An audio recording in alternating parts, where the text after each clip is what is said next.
আসসালামু আলাইকুম দর্শক। আমি জানি দুদিন আগে বা পরে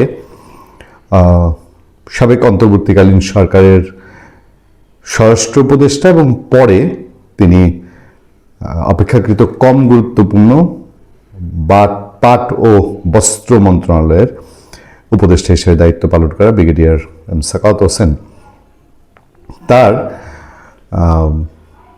ইন্টারভিউ আমাদের এখানে প্রচার হবে বলেই আশা করি।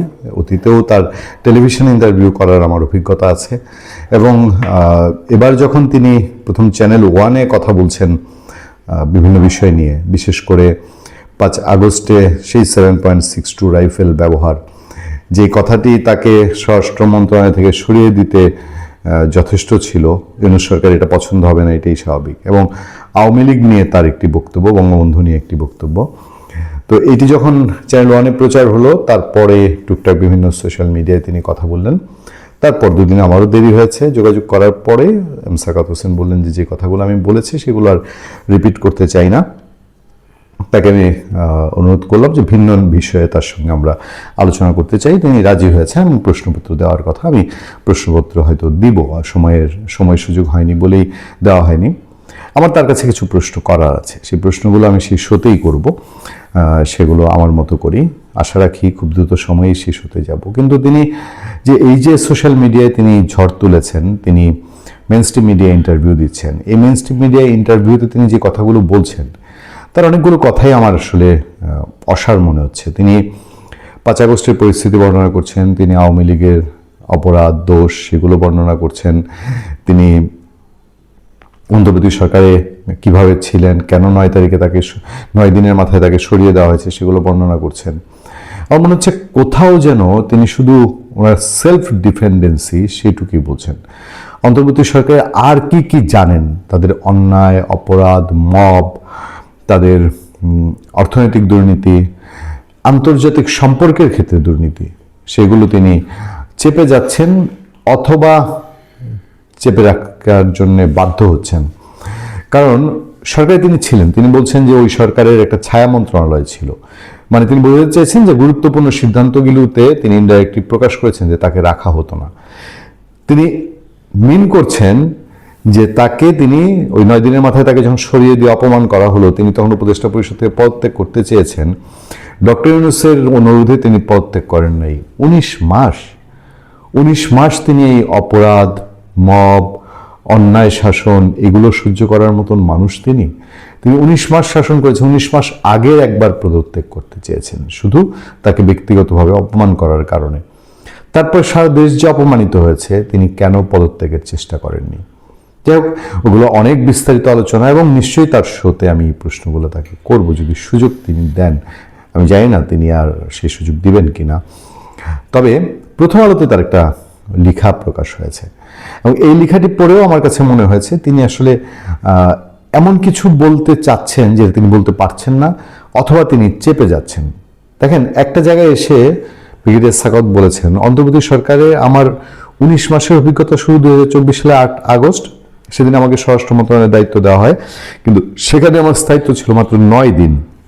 দায়িত্ব গ্রহণের 9ম দিনেই পতিত আওয়ামী লীগ প্রসঙ্গে আমার একটি বক্তব্যের একটি অংশকে বিকৃতভাবে প্রচার করে আমার বিরুদ্ধে অপপ্রচার চালানো হয়। সেই বিতর্কের জেরেই দায়িত্বে টিকে থাকা সম্ভব হয়নি। পরিহাসের বিষয় হলো, আজ তার চেয়েও বেশি সরাসরি ভাষায় আওয়ামী লীগকে রাজনীতিতে ফিরিয়ে আনার কথা উচ্চারিত হচ্ছে। মানে তিনি প্রথম দিনেই জানতেন যে আওয়ামী লীগকে রাজনীতিতে ফিরিয়ে আনতে হবে, এটা বাস্তবতা, এটা প্রাসঙ্গিক। আচ্ছা, 19 মাস আগে তিনি যদি বলে থাকেন যেটা এখন অস্বীকার করতে চাইছেন, এখনও কি তিনি তাহলে বাস্তবতাকে অস্বীকার করছেন?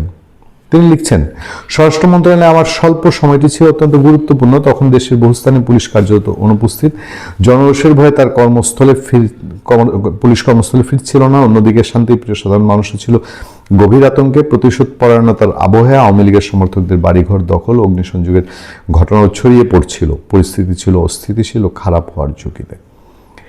এই যে পরিস্থিতিটা তিনি বলছেন, এটা তো 19 মাস স্থায়িত্ব হয়েছে। স্বরাষ্ট্র মন্ত্রণালয় ছিলেন না বলে তার কি কোনো সে ছিল না? তিনি তো বাংলাদেশে 8-10টা নাগরিকের মতো না। তিনি শেখ হাসিনার অপশাসন দুঃশাসনের মধ্যে কথা বলেছেন বলে কি তিনি ডক্টর ইউনূস শাসনের কাছে জিম্মি হয়ে গেছিলেন? যে ডক্টর ইউনূসের শেখ হাসিনার শাসনে প্রতিবাদ করেছেন, তার মানে কি হালাল যে পৃথিবীতে আর কোনো শাসনের প্রতিবাদ না করলেই হলো?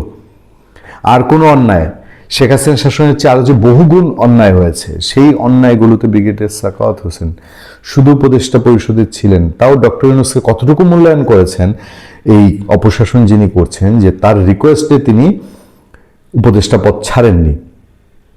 ব্যাপারটা কোথাও গোলমেলে থেকে না? ঠিক স্বাভাবিক মনে হয় যে এইটা স্বাভাবিক যে 19 মাস আগের একটি ঘটনায় তিনি 19 মাস আগের একটি রিকোয়েস্টে 19 মাস তিনি উপদেষ্টার পদ আঁকড়ে থেকেছেন। তার কাছে মনে হয়েছে যে ঠিক আছে, আমাকে অপমান করে বস্ত্র পাঠে দেওয়া হলো, এই মহান দায়িত্বটা বা নৌ পরিবহন বন্দর কর্তৃপক্ষের দায়িত্ব দেওয়া হলো, আমি এই দায়িত্বটা পালন করি।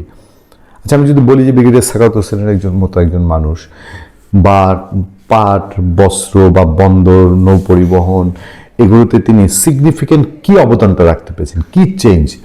বাংলাদেশের পথে প্রান্তরে নদীর বাঁকে বাঁকে যে চাঁদাবাজি হয়, যে অনিয়ম হয়, যেই লঞ্চ দুর্ঘটনাগুলো যেসব কারণে হয়, একটা কোথাও কি তার কোনো অবদান আছে? তার উনি কোথাও কোনো অবদান রাখতে পারেননি।